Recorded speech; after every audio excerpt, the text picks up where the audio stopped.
What is up, Total Nation? I'm Saahil Kapoor. You're on the Hawk Alert. Haven't posted in 3 months. But, I had to recap this Broncos Seahawks game, man. I plan to be back for the whole season. But, oh boy, what a game, right? Starting out, prior to this game, I was stressing out that the Seattle Seahawks would get blown out in the first half. Shortly after Geno Smith completed a pass to Will Dissly and scored a touchdown, I was like, there is no way the Seattle Seahawks win this game. Obviously, prior to this game, I was go Seahawks, I go Hawks, right? As a normal fan should, but if you told me that the Seattle Seahawks would force 2 fumbles on the goal line, stop Russell Wilson countless times, and hold the Denver Broncos to 16 points and allow 340 passing yards to Russell Wilson, that it just doesn't correlate, right? First of all, like Russell Wilson's a Denver Bronco, and seeing him in his threads in Lumen Field in a sold-out Lumen Field crowd, I wasn't at the game, but I know for a fact it was hectic out there. Hearing boos, hearing cheers. ESPN did a great job of showing the polarization from fans. There's the fraud jersey. And then there was a sign with, "Oh, we love you, Russ. Welcome home." And where I was on that side, I'd really have to say this dude requested a trade. And prior, we're hearing the news of how he was mad that Schneider attended the pro days of Allen and Mahomes. So that was when the beef started, but we really got to know about it, truly just 3 months ago, 4, when he got traded in March, but really like the beef, the drama, they said, oh, we mutually agreed on the trade, but it doesn't really seem like that, right? But I feel like Russell Wilson should deserve to get booed because at the end of the day, this dude did request a trade, and if we really look back at it, he didn't really win the Super Bowl. And if anything, he costed the Seattle Seahawks the Super Bowl. And that's the way I put it. And I love Russell Wilson. Last 8 years, he gave his heart to this franchise. And he did as much as he could when this team had nothing. But it goes back to Russell Wilson. This dude gave no money to the organization because he would take all of it. And now that he's out of the contract, he's out of the picture, this team was able to sign multiple free agents and will be able to re-sign multiple free agents, right? Jamal Adams is pretty deserving of a big payday, and DK Metcalf just got his big contract extension and will stay in Seattle. And speaking of DK Metcalf, what a game, right? DK Metcalf coming into this game, I heard so many people saying, "Oh, DK Metcalf, he's off like this place." There's no way DK Metcalf is good now. He doesn't have that big cannon from Russell Wilson. Yes, he is. This dude is 6'4", and he runs a 4.3. And this dude's a freakish athlete. His biceps are huge. This is what a coach wants in a receiver. And I know you can say whatever you want, but DK Metcalf will be continuing to be good for this rest of his tenure. And depending who the Seahawks bring in next year, maybe they get Stroud, Young. It depends, right? Metcalf will be good for a long time.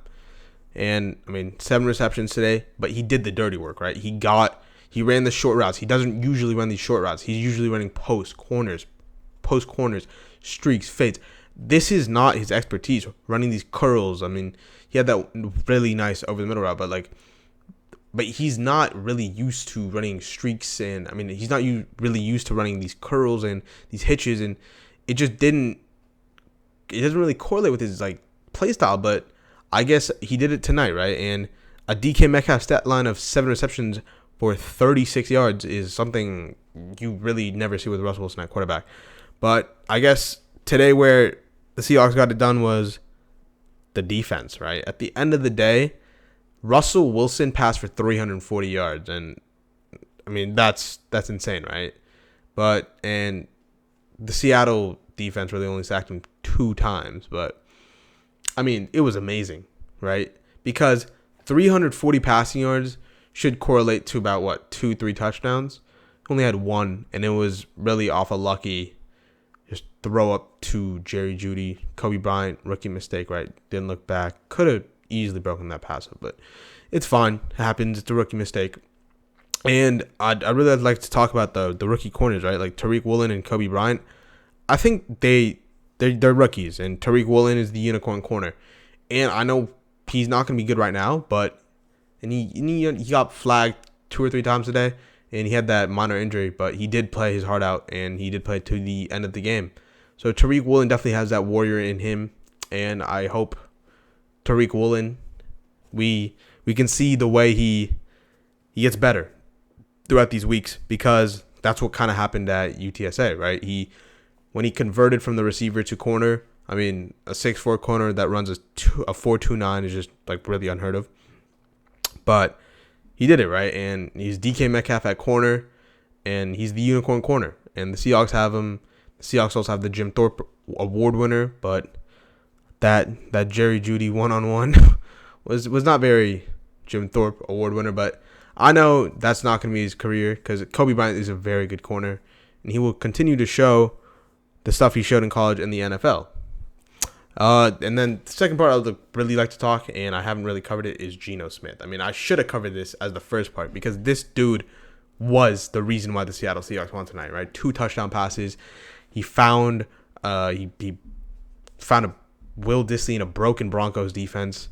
Just Will Dissly wide open, evades the sack, throws it to Dissly, easy touchdown on the first drive of the game. I mean, momentum is insanely big in football, and when you come out, you're the underdog, right? The Broncos are favored by 6 points on Vegas Sportsbook, like Caesars, and comes out, great drive, right? He's playing great. He went 4 for 4, then he dots up Dissly, and I'm like, what is going on? This is Waldron, in my eyes, was in his bag tonight, because usually, we see, okay, penny, and then I don't know, play action.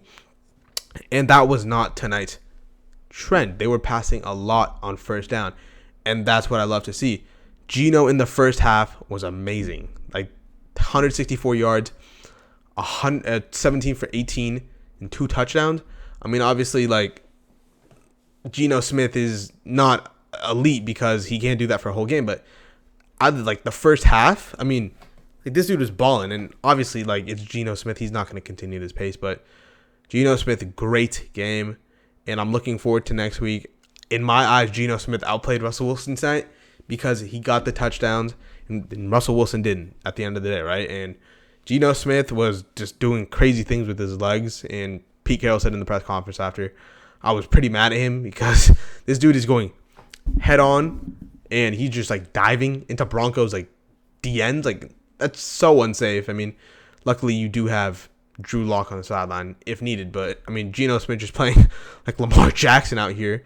Had a pretty good rushing game for 14 yards. But don't really want to see that too much out of Geno Smith from going on. I mean, you could definitely see his fatigue at the end of the game. I mean, like, this dude's playing his heart out. He's a true Seattle Seahawk at this point, right? I mean, the Seattle Seahawks are transforming into that scrappy team, but with a great offense and great weapons. But on defense, they're going to be that scrappy team. And some injuries I would like to cover. I mean, Jamal Adams, hopefully he's good. It said, I mean, I think Carroll in the press conference said that it's bad. So he could be missing a few weeks. Unfortunately, I mean, carted off is not a good sign.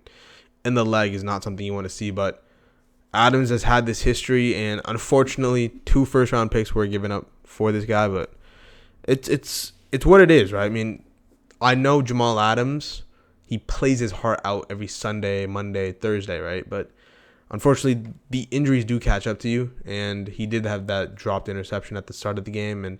But what a blitz, right? I mean, it comes and he takes down Russell Wilson. I mean, obviously he missed, but like that's electric, dude. Like, Jamal Adams is needed on the Seattle Seahawks roster because the secondary was lacking tonight, right? Because, I don't know, you have rookie corners out there, but, I mean, Jamal Adams was gone in the first quarter. But, like, another area I wanted to cover is, like, what a goal line defense. I mean, 2 fumbles is just ridiculous. I mean, Melvin had one, and then Javonte Williams had one, the forced fumble. But It was just like the Broncos ideally probably should have won this game by multiple scores, and instead they didn't. But that's the reality, right? That's football. That's why we love it so much, because the Seattle Seahawks don't score a single point in the second half, and the ultimate score of the second half is 3-0. But the Seattle Seahawks will win the game. I mean, it's just the beauty of football, right? At the end of the day. And the last thing I'd like to cover is penalty yards. I mean, in the start of the game, these penalty yards were really helping Seattle get down the field, because Geno Smith is not Patrick Mahomes. He's not Josh Allen. He's not going to get these yards like going sidearm, jumping in the air. He's not going to be doing that. So these penalty yards, 100 penalty yards, really, really helped the Seattle Seahawks tonight, because if you add those penalty yards to his passing, it's about 300 passing yards. So in reality, these penalties really just added up and helped the Seattle Seahawks drive the ball downfield, because you're taking advantage of a new Broncos defense, new head coach, right? And it was just these penalties. Without them, the Seahawks are not winning this game. And so that's it. It was a great game. I think maybe the Denver Broncos should have won this game because of the countless, goal line attempts, right? Just not being able to push the ball in. That, like, to an extent, you just cannot fumble 2 times, right? But I guess it's football at the end of the day, right? And it's any given Sunday. So, also, I just wanted to cover Russell Wilson said in his press conference, they'll hate you one day. They'll love you one day and hate you another. I just want to say, like, Russ, come on. We loved you for 8 years, and you requested a trade out of Seattle. Why would we love you, right? It just doesn't make sense. But, hey, great game by the Seahawks, 1-0. Guess who's winning the NFC West? Hey, Seahawks country. Let's ride. I'll see you on Thursday for the Seahawks versus 49ers game preview. Thank you. I'm Saul.